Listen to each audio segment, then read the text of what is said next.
তিন দফা দাবি সুস্পষ্টভাবে দেওয়া হয়েছে। সেই তিন দফা দাবির সাথে একাত্মতা প্রকাশ করেছে বাংলাদেশের সকল ক্রিয়াশীল সংগঠন, বাংলাদেশ জাতীয়তাবাদী ছাত্র দল সহ সকল বাংলাদেশের সকল ক্রিয়াশীল সংগঠন। আমরা সকলকে ধন্যবাদ জানাই। আমাদের দাবি যৌক্তিক দাবি আদায়ের আগ পর্যন্ত আমরা এখানে অবস্থান করব এবং সুস্পষ্ট নির্দেশনা ছাড়া এখান থেকে উঠে যাব না।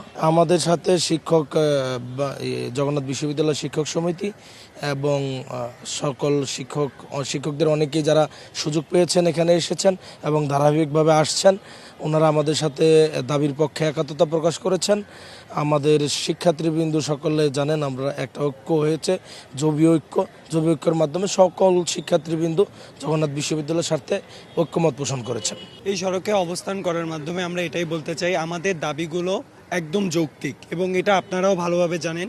দেশের প্রত্যেকটা এবং আপনাদের মাধ্যমে দেশের প্রত্যেকটা মানুষ আমাদের দাবিগুলোকে জানতেছে এবং তারা সবাই আমাদের দাবির পক্ষে একমত প্রদর্শন করতেছে এবং এর জন্য আমি আপনাদেরকে অবশ্যই ধন্যবাদ জ্ঞাপন করছি।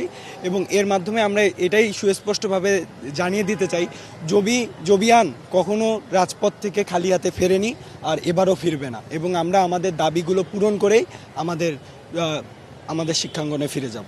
আমরা তিন দফা দাবিগুলোর মধ্যে প্রথম দফা দাবি হলো আমাদের যে বিশ্ববিদ্যালয় হল আছে এবং আমাদের যে হল না থাকার কারণে আমাদের এখনও বিশ্ববিদ্যালয় 20 বছর চলছে, কিন্তু এই 20 বছরের মধ্যে আমাদের একজন শিক্ষার্থীও এ পর্যন্ত 1 টাকাও আবাসন ভাতা পায়নি, যেখানে আমাদের কোনো হল নেই।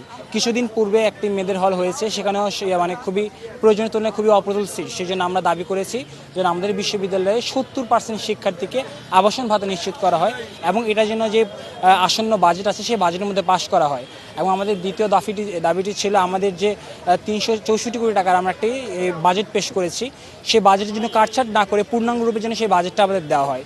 কারণ পূর্ববর্তী আমরা বছর দেখেছি যখনই আমরা কোনো বাজেট দিতে চাই সরকার সেটা কাটছাট করে সেটাকে 1/4 করে ফেলে বা তার চেয়েও কমিয়ে ফেলে।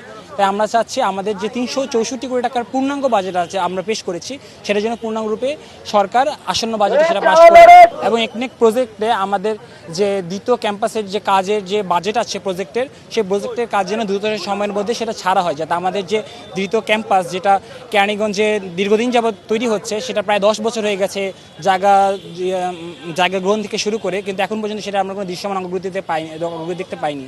সেই জন্য আমরা চাচ্ছিলাম যে প্রশাসন যেন দ্রুত এই জন্য ব্যবস্থা গ্রহণ করে।